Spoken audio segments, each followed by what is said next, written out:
Hi, I'm Dustin Abbott. Last year, towards the end of the year, Sirui introduced the first of their Aurora series lenses in the 85mm F1.4. I gave that lens a largely positive review with a few caveats, largely based on the fact that it had really gorgeous rendering from it. Sirui is back with the second in the Aurora series in the 35mm F1.4 that I'm reviewing today, and we'll be filming all of these outdoor segments on. This lens continues in the formula, but does make a few positive improvements to it, both on the feature set and also in just the general design and handling of the lens itself. At the same time, however, it does manifest some of the same shortcomings that we saw in the Aurora 85mm. I'm going to be doing this review on Nikon Z mount today, and so I'm filming this on my Nikon Z8 right now and have done all of my tests on that same camera body, but it will also be available on Sony E mount, along with now L mount, which Sirui has joined the L mount alliance, so will act like a first-party lens there, but then also somewhat oddly on Fuji X mount, where it will serve as a 52.5mm effective lens on that APS-C crop factor. And so this is an intriguing lens that comes to market at about $549 US. So if you're looking for a lens, a 35mm lens with a fast maximum aperture and really gorgeous rendering, this might be the lens for you. We're going to dive in today and see whether or not its strengths and its weaknesses are those that you can either celebrate or maybe live with. Before we jump into the main part of the review, I want to thank Sirui for sending me a review copy of the Aurora 35mm. As always, however, they have had zero input on my actual review process, and they will not see this video before you do. My findings and my conclusions are my own. Today's episode is sponsored by the all-new Fantom Tracker 2.0. Fantom has not only seriously upgraded the visual look of the card, but now we have a superior build quality made with tempered glass and metal alloys. This credit card size tracker can be locally tracked via a 90 decibel beeping noise, but also on a global level via Apple's Find My Network and its map. The addition of NFC means that you can also use the card to trigger an automation. Just tap it. The tracker fits perfectly in any wallet or bag and assures you won't lose your valuables. It has a built-in rechargeable battery that can be easily charged via any wireless charger, and a single charge can last up to 6 months. The Fantom Tracker 2.0 makes for a seriously cool gift, so visit store.fantomwallet.com and use code Dustin20 at checkout for 20% off. That's store.fantomwallet.com and use code Dustin20 for 20% off. All right, so let's talk about the build and the design here of the new Aurora 35mm. At $549 US, this is a lens obviously that is competitively priced relative to the feature set and the quality of lens here, but it is going to face a diversity of competition on the various mounts that it is reviewed or released for. L mount is probably the simplest. Sigma 85mm f1.4 art is going to be probably the main competitor there, and that lens is considerably more expensive, almost twice as much. On Sony E mount, obviously, there's going to be the usual competitors there. There's something from Samyang. That same Sigma lens is available, some Sony branded lenses. And then, of course, in the future, probably the main competitor will be the Viltrox Pro AF 35mm f1.4 when that lens arrives. But at the moment, this is a pretty solidly placed lens when it comes to value. On Nikon, where I'm reviewing it, it's a little bit of a different story because the Nikkor 35mm f1.4 lens is available for right only like $30 or $40 more. It's not a very significant difference, and so there are certainly going to be those that are going to prefer a first-party lens relative to a third-party lens, even though the Aurora is definitely much more feature-rich and probably a bit higher performing optically. However, there's a different reality to face on all those platforms. In X mount, it's just a little bit odd. It's a full frame lens on a APS-C exclusive mount system. And so anyway, we'll see how it flies there. Packaging is great here. It comes with a nice zippered case. I really prefer these to any kind of little like sock or pouch. The packaging in the box, all of that is nice. Nothing to complain about there. The lens size is what I would call moderate. It's neither the smallest and lightest nor the biggest and heaviest on the platform, but it's kind of in the ballpark of where most of these lenses land. It is 76 millimeters in diameter or 2.99 inches, and it is right under 105 millimeters in length, or 4.13 inches. Kind of an odd choice was made, and that is that there is actually a taper at the front of the lens to come in to a 62 millimeter front filter thread. Now, why I think that's odd is that the Aurora 35 millimeter had a 67 millimeter front filter thread, which would have been really easy to achieve here. And just retaining that would have allowed them to kind of market sharing filters across the two of them. I mean, with the 85 millimeter lens, they even included some filters as part of the early adoption of that particular lens. And so I kind of don't understand why they did that. But anyway, we've got 62 millimeter front filter thread. The weight is 503 grams or 17.76 ounces. The heaviest lens in the class, really, that it's going to face is the Sigma, which is 640 grams. But on the other end, you've got the Nikkor lens that is 415 grams. And obviously, that Nikkor lens is a little bit more plasticky. This is an all aluminum alloy body. This is, more feature rich, a little bit more robust, professional grade type lens. But anyway, certainly if you're looking for smaller and lighter, there are options that fall into that category. There are some areas that, particularly in my text review, I critiqued some of the just design choices, and somebody took that to heart because there has definitely been some improvements. It's a little bit more subtle in terms of the fonts and the branding on the lens itself, and just some subtle stylistic changes that to me make it a more attractive lens that doesn't yell at you quite as much as what the predecessor to this lens did, or the 85 millimeter lens did, that I should say. And so that's branding here on the top and on the side. And just in general, they've just made some minor tweaks to clean things up. I complained a bit about the lens hood not locking with as much precision as what it should. Well, they solved that by actually adding an actual locking button to the hood itself. And so that is all nice. There's a little bit of a rubberized section here a la Sigma that allows you to kind of grasp that when you're removing it. So really some improvements that have been done there. As far as the aperture iris, we now have, they've added one extra control point, and so you have the ability to have it either clicked or declicked. There's a switch on the right side to control that. But they've added in an iris lock switch, which is really, really welcome. That means you're not inadvertently going to either get in or out of the aperture range, and so you're going to be able to stay where you want. So that's a nice added feature. The aperture iris itself has 13 rounded blades, which certainly is higher than usual. You can see here that the aperture iris, when it's shut all the way down to f/16, it's not perfectly round, a little bit of an odd shape there. However, throughout the actual range here, if we look at an aperture rack, you can see it retains a nice circular shape as you stop the lens down. The aperture racking, at least on Nikon, is not flawless. I do see a little jumps along the way as far as the lighting, and so it's not as entirely smooth as what I would like, but certainly having the ability to do aperture racking is welcome. We also have an AF/MF switch along with a function button or custom button there on the side. All of that is good. The manual, there is full-time manual override here on Nikon. The manual focus ring has moderate weight to it, and it focuses with pretty good precision. No real complaints about that. I appreciate that performance there. We do have a USB-C port on the lens mount for firmware updates, and also you'll see a weather sealing gasket there. And fortunately, that is just the beginning of a very robust weather sealing. I count 11 different seal points in this diagram, with flooring on the front element as well. The overall finish of this lens, as noted, it's made out of metals. It looks really nice. It feels robust, and it's not overly heavy at the same time. Now, one area where it does fall behind the competitors is that its minimum focus distance is just 35 centimeters. Most of them are more like 30 centimeters, and like the exceptions, like the Sony G Master, it'll be all the way down to 25 centimeters. And so the resulting maximum magnification is only 0.14 times here. Most competitors, it's at least 0.18 times, and that G Master lens all the way up to 0.26 times magnification.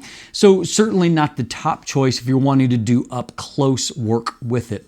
At the same time, however, this is a lot of lens for the money. It's very nicely made, it's an attractive lens, and overall the handling of it has been fairly good. I will notice one minor tweak here on Nikon. Nikon, like Fuji, they tend to control AF/MF more from a body based switch. And so if you have the body in manual focus mode, this AF/MF switch is not going to accomplish anything. It will stay in manual focus mode. However, if you have the actual camera in an autofocus position, the AF/MF switch will function fine here. Now on Sony, that's not really going to be an issue, but just something to be aware of, that those two physical controls, the one on the camera body can potentially override the one on the lens. And that's because most Nikon lenses don't have an AF/MF switch. That's true also on the Fuji platform as well. So let's talk autofocus. Focus here comes via an STM or a stepping focus motor, and it's in this area, particularly on Nikon, that I think that the lens shows its biggest weaknesses.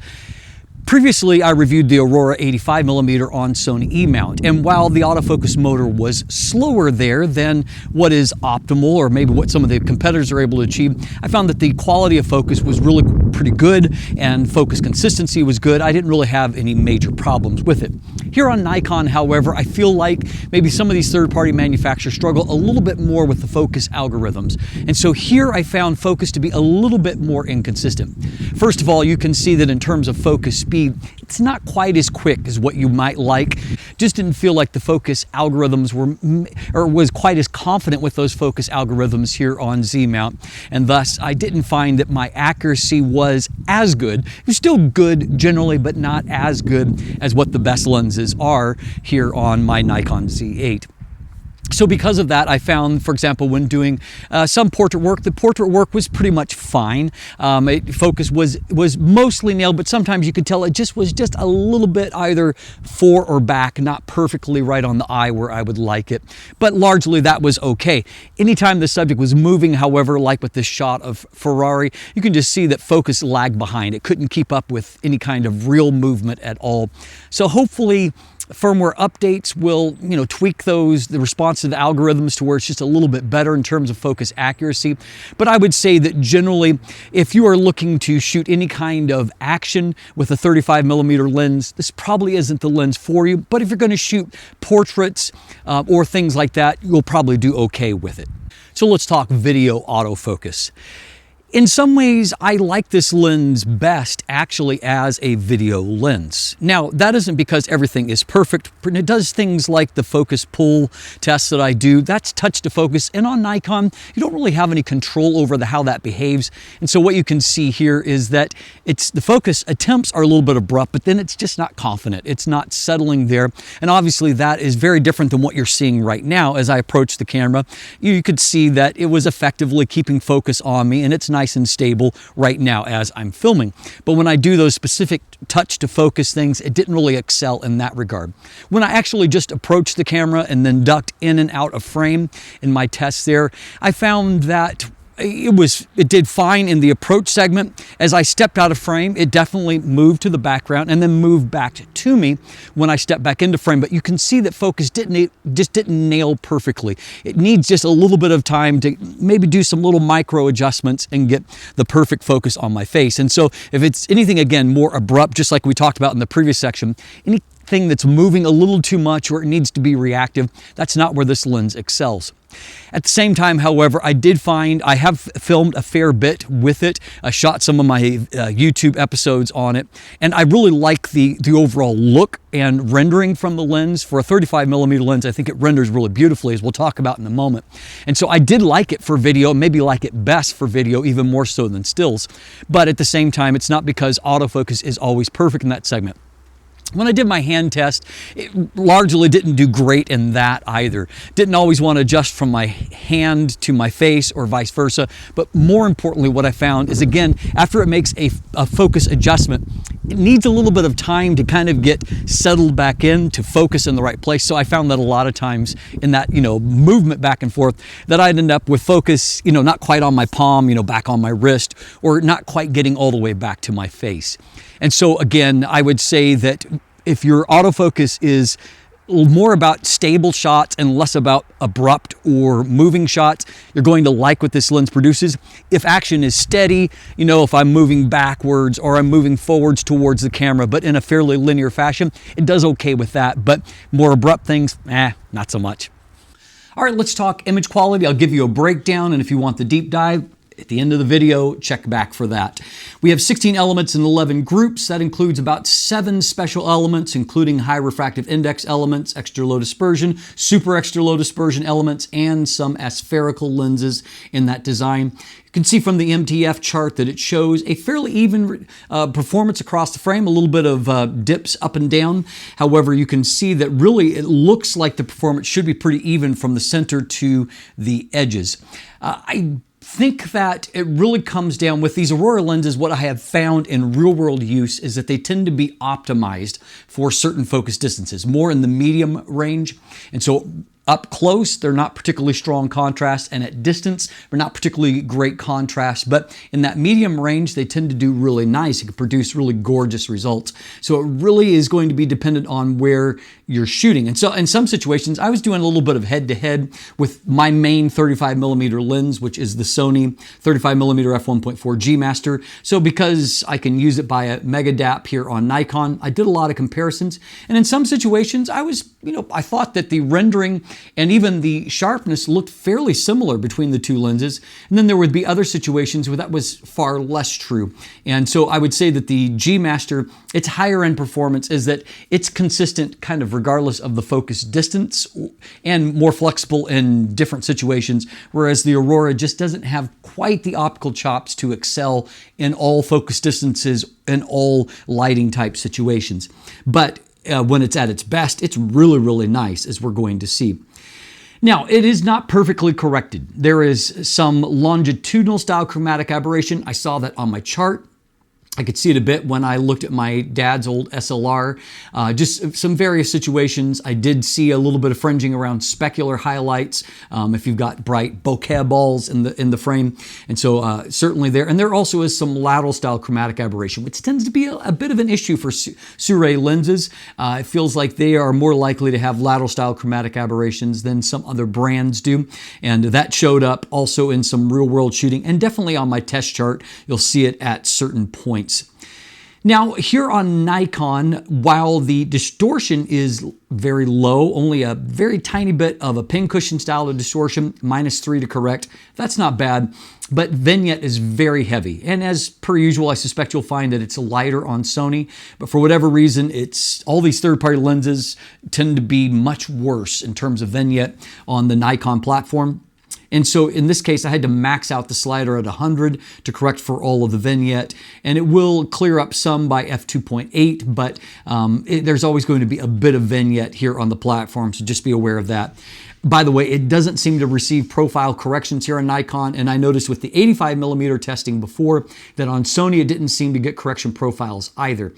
I'm not sure about X mount, but I would assume on L mount it will receive correction profile because now Sirui is a part of that alliance, which means it should get basically first-party support there.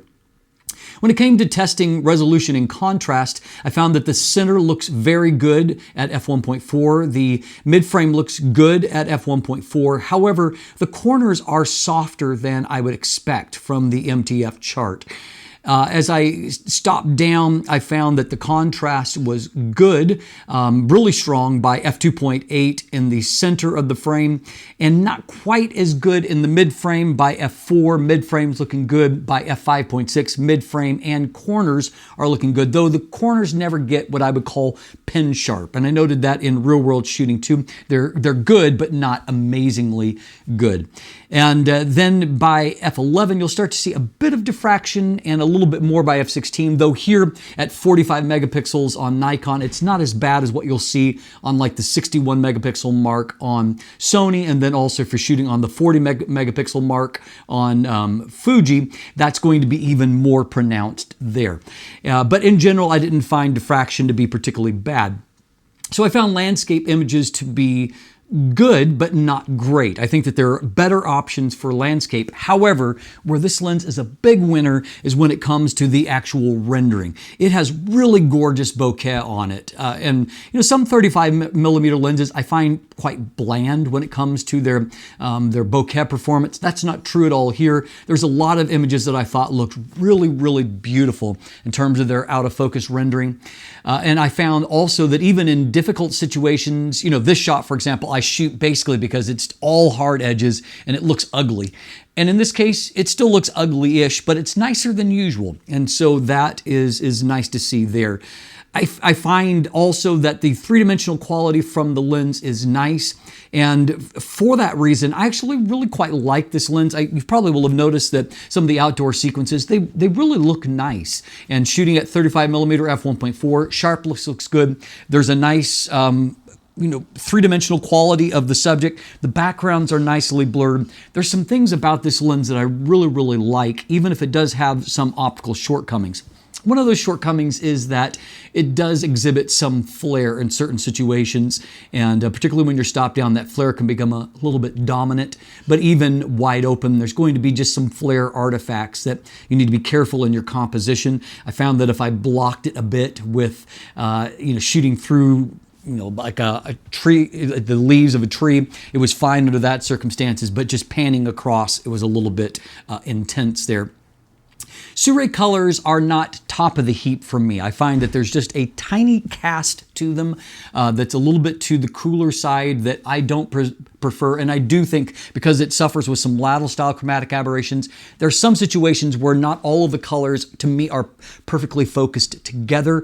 And some of their optical glass, I found in a number of lenses, not just a few of them, that it's not my favorite. However, I think that I was able to get a lot of images that I really liked at the same time too. And so that very much is a taste thing. And the truth of the matter is that people's eyes perceive color differently anyway. And so for my personal opinion, not top of the heap, but at the same time, I really liked a lot of the results I got. The standout quality to me here is that this is a beautifully rendering lens. It produces a lot of images that I really like, and for some of you at least, that means a lot more than any kind of just pure technical perfection.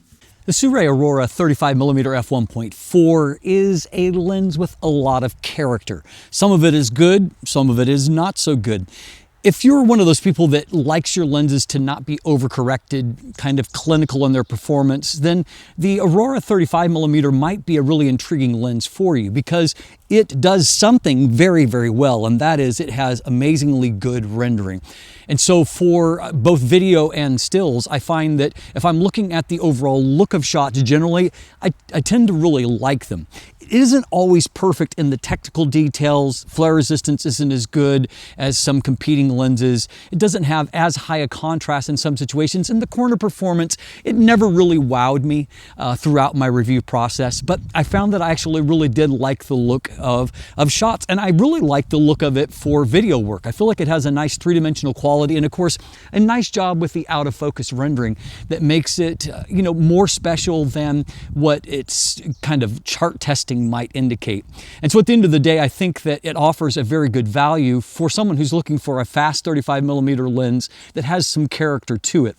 And while I think that will make it maybe a little bit more of a niche lens than what some competitors might be, at the same time, I think it also is going to be a lens that some people are really going to love.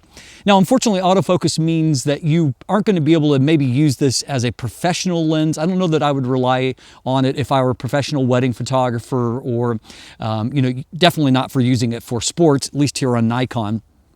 But if you're someone that is just looking for a nice rendering lens, you could use it, I think, fine for portrait settings and things like that. Then at the end of the day, I think that this is going to be a lens that certainly does have some appeal, and it is priced very competitively. It's a lot of lens in terms of the package of what you're getting for this amount of money. And so I think that it certainly is going to find a home in a number of photographers' bags. Now, if you want more information, you've got a couple of options here. You can check out my full text review, which is linked in the description down below. That's on the newly revised and updated dustinabbott.net. Be sure to check that out. You're going to enjoy the website. And there are some buying links there as well. And if you would like a deeper dive into the optical performance, well, jump into that with me right now and let's take a closer look. All right, let's start by taking a look at vignette and distortion. You can see there's just the tiniest amount of pincushion distortion. You can mostly see it here at the edges.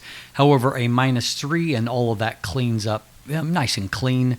Vignette is another story, however. I have maxed out the slider at 100%. You can see I could probably go a hair further. Like I said, I think it's going to be worse here on Nikon Z mount than it is on other platforms because that's been my experience with all other third-party lenses. There is some longitudinal style chromatic aberration, some magenta here before, green after. You can see showing up there. If I look at my dad's old SLR, we can see on some of the shiny bits there is some green fringing, and also you can see a bit of that blue-green fringing around the specular highlights there. You can see some of the typical cat eye effect towards the edge of the frame, lemon shape there, but as you stop down here at f2, the 13 aperture blades keep everything nice and circular, and you can see you've got circular specular highlights right off into the corner, if that's a priority to you. The lens also suffers from some lateral style chromatic aberration. You can see kind of more of that blue-green and then like a yellow that is showing up here, definitely present here in these transition zones. A bit of a weakness for Sirui glass in general, in my opinion. Now, when it comes to resolution and contrast, this is on a 45 megapixel Nikon Z8 and shown at 200% magnification. Center of the frame looks great, good contrast, good detail. The mid frame here is largely good, but not exceptionally good. If I pan down here, you can definitely see it looks better here than what it is down here, which is looking a little bit jittery. And as we move towards the corners unfortunately are softer than what I anticipated. And that seems to be the case all around. The centering is fine here. You can see it's consistent, but it's just not great in any of the corners. What I find is that these Aurora lenses tend to be optimized for certain zones. And so we've seen there at close at the chart, it's not necessarily amazing. Here out at f1.4 at landscape distances, you can see that contrast and detail is just okay here. However, if we pop into an image like this in that optimized zone, kind of the medium distance, I mean, that looks fantastic. Great contrast, great detail. And then the autofocus rendering is just gorgeous, really, really soft and beautiful. And in this shot, I've got the Sirui on the left. I've got the 3 times as expensive Sony G Master 35mm F1.4, one of my favorite 35mm lenses. And you can see if you look at the overall rendering from both lenses, look very, very similar. And even if we pop in and we look at the detail and contrast, while focus isn't identical, it's off by a millimeter or so there, you can see that both of them have fairly similar amounts of detail and contrast here. And so at its best, the Sirui can really hold its own. As you start to stop the lens down here at f1.8, you can see that contrast and detail in the center of the frame has definitely increased. In the mid frame, it's more mild. You don't notice it as much. In the corners, they're not any sharper, but they sure are brighter. And so one reason to stop down is if you want to eliminate some of that vignette. Even at f1.8, it's pretty radically different. You can see by f2, the center is pretty much perfect, but in the mid frame, there's still not a huge difference between f1.8 and f2, and the corners are still fairly soft.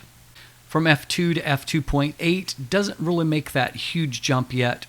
But now by f4, you can see that contrast is starting to really improve there. It's much darker on the lettering. And by f5.6, you're pretty much at excellent space here.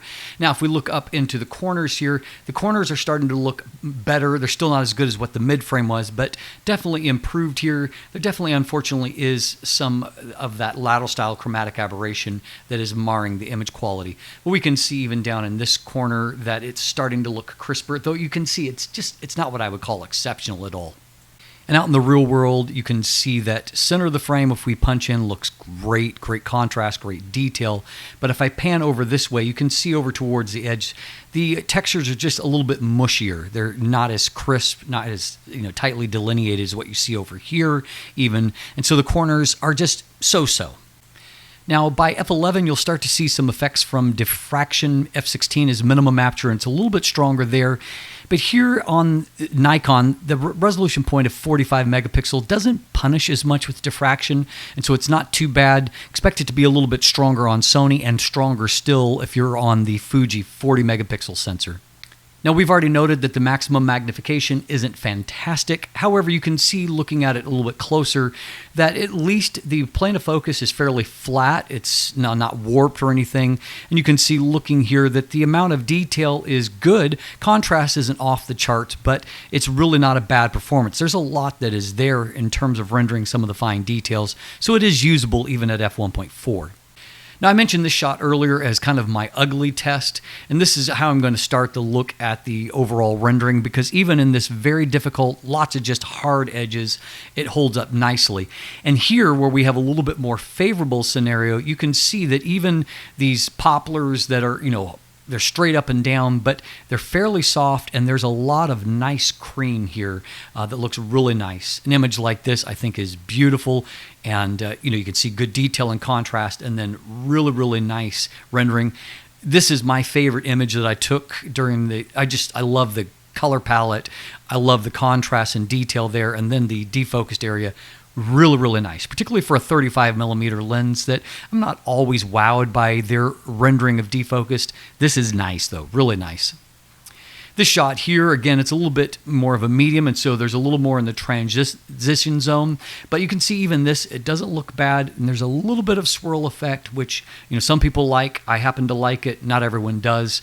I also really like the rendering for monochrome. You can see here that there's enough detail and contrast to be compelling, but then the overall rendering, and it just lends itself to monochrome really quite nicely.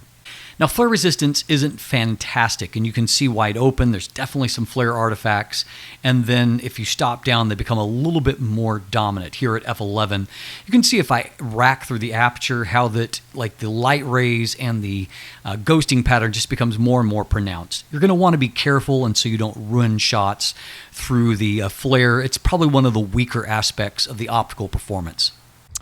So thanks for going through the optical segment with me, and I hope that has given you a sense of whether or not the personality of the Aurora 35mm f1.4 is what you have been looking for or not.